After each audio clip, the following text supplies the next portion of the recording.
Hi everyone, it's Kathy. Thank you so much for joining me. Today I'll be sharing a super cute Halloween scene card using the Spirited Sentiment stamp set, the Wonky Windows 2 die, the Grass and Cloud Edger die set, as well as the Kinetic Curved Hills die set. From that set I'll only be using the little picket fence. To start out, I did some ink blending onto a piece of Nina Classic Crest cardstock with Wilted Violet Distress Oxide ink, and I wanted that to be up at the top. Then I came in with Black Soot Distress Oxide ink to add that to the center of my card panel there. And I did go back and forth to blend these colors a couple of times. The last color that I brought in was Twisted Citron, and you'll see a little bit later that I kind of thought that the Twisted Citron was too bright, so I do end up coming in with Forest Moss to darken up the tips of my little grassy edge borders. Anyway, moving right along, after I had that panel ink blended, I set it aside so that it had a chance to dry. And while that was drying, I stamped the three little ghosts from the Spirited Sentiment stamp set onto a scrap of white cardstock that I had. And I did fussy cut each of the ghosts. They were pretty easy to cut because the lines are pretty simple. One tip when it comes to fussy cutting is to move the cardstock more than the scissors. That helps get a cleaner edge, especially around curved areas. And even if you don't get a perfectly cut fussy cut, you can always go around the edge with a black marker, and that helps smooth out some of those edges. After that, my panel was completely dry, and I ran it through my die cutting machine with the Wonky Window 2 die. And then I had also die cut the picket fence from the Kinetic Curved Hills set from a piece of dark gray cardstock. I lined it up on the bottom panel from the Wonky Window just so I could see where I wanted to cut my little grassy edge border. That was when I decided that the Twisted Citron was a little bit too bright, so I did bring in that Forest Moss Oxide ink to add a deeper, darker color.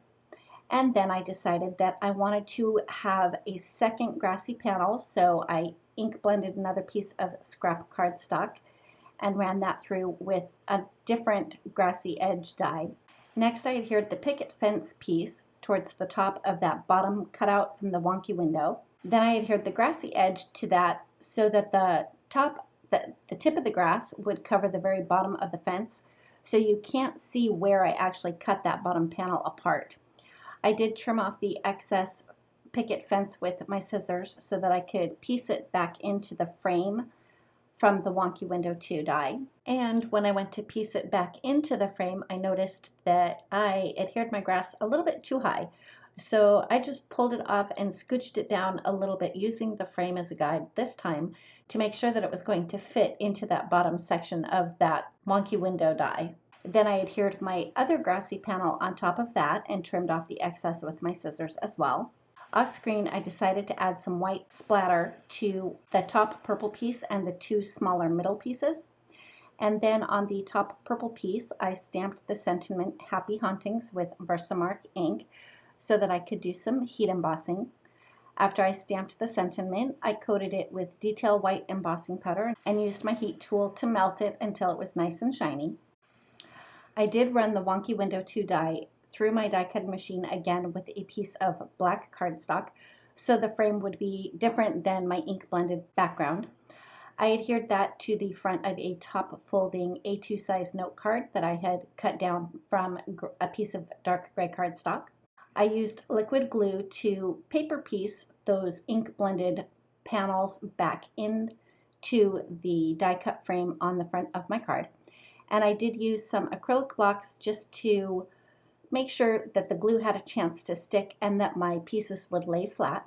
After the glue had a chance to settle in a little bit on the very top and the very bottom, I adhered the two center pieces in and again set some acrylic blocks on top of that just to add some weight so the glue had a chance to grab on. I did add some foam tape to my little ghosties and then added them to the front of the card.